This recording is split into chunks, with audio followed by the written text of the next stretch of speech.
How do you grow a mid-sized business-to-business company into a global business-to-consumer lifeline almost overnight?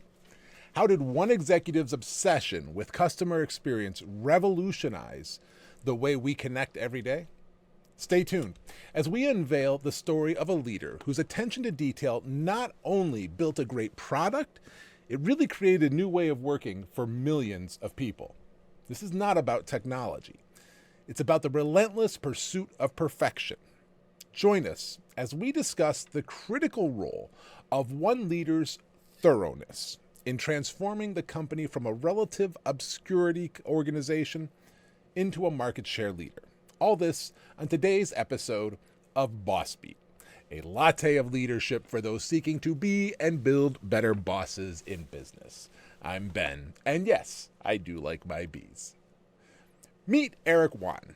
He immigrated to the U.S. from China in the late 1990s, but it wasn't easy. In fact, it took him 9 tries over 18 months before he would finally be approved. Now, he believed in the promise of America. He believed coming to the U.S. meant as long as you work hard, you could achieve your dreams. However, when he arrived, he found many challenges, like language barriers, cultural barriers, and more. Eventually, he joined WebEx and took on an executive role of engineering. In that role, he heard almost constant complaints, he says, from different users. He found problems with the usability and reliability of the platform. He wanted to fix these problems, so he developed a plan to do so, and he spent almost a year trying to convince WebEx leadership to implement the proposed improvements. Unfortunately, he wasn't successful at getting the buy-in and support necessary to make the changes he felt were necessary. His attention to detail, engineering capabilities, and passion for being thorough led him to leave WebEx and eventually start his own company. Now that company we all know today as Zoom. In building Zoom, Eric knew he had to focus on the long term. He's quoted as saying, "Prior to COVID, most people had never heard about Zoom, but we were patient. As long as we kept improving the product experience to make sure our customers were happy, then I knew sooner or later we were going to." It wouldn't be easy though. In his capital funding for Zoom, many bankers or venture capitalists thought he was wrong to try and build yet another video conferencing solution in an already crowded space. But he was convinced they were wrong and a better solution was needed. His thoroughness shone through. Now, prior to the pandemic, Zoom was a B2B model. Their clients were primarily businesses with their own IT groups and inside those IT groups, their own security and privacy teams. When the pandemic hit, they had to make a rapid shift to In fact, and this number just boggles me, the number of meeting participants jumped from 10 million per day to over 300 million a day in just about 4 months' time during the pandemic. Now, during that rapid adaptation, they made mistakes, including around security and privacy concerns. Remember, their previous clients were largely IT groups that had their own security and privacy teams. Now, consumers were relying on Zoom to provide that. It could be argued the emphasis on rapid onboarding of clients focused so greatly on short-term results that there was a gap in thoroughness that resulted in the security and privacy issues they experienced. Eric, again, is quoted as saying, "When you lose trust, you have got to make sure to take actions as quickly as being open and transparent." Returning to his team fixed the problems of their failure. Apology, an explanation, what they were going to do to fix it.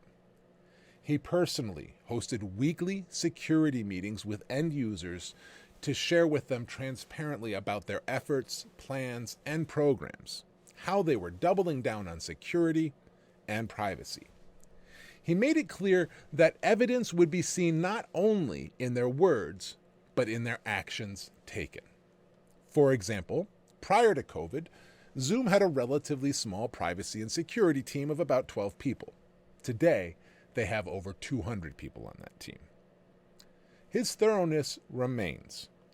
Looking at the future, one envisions Zoom evolving to a point where Zoom delivers a better experience than a personal face-to-face meeting.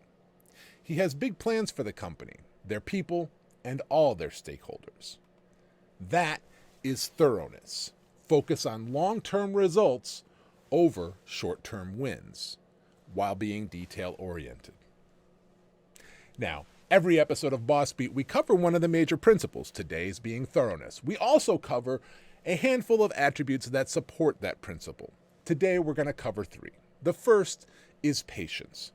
Yes, in business and technology leadership, we often need to be aggressive, especially with timelines. We have tight timelines, and we focus on big goals that we want to achieve. However, there is a time and place for everything. Bad bosses rush into everything just for the sake of rushing. Better bosses understand there is a time and place for patience.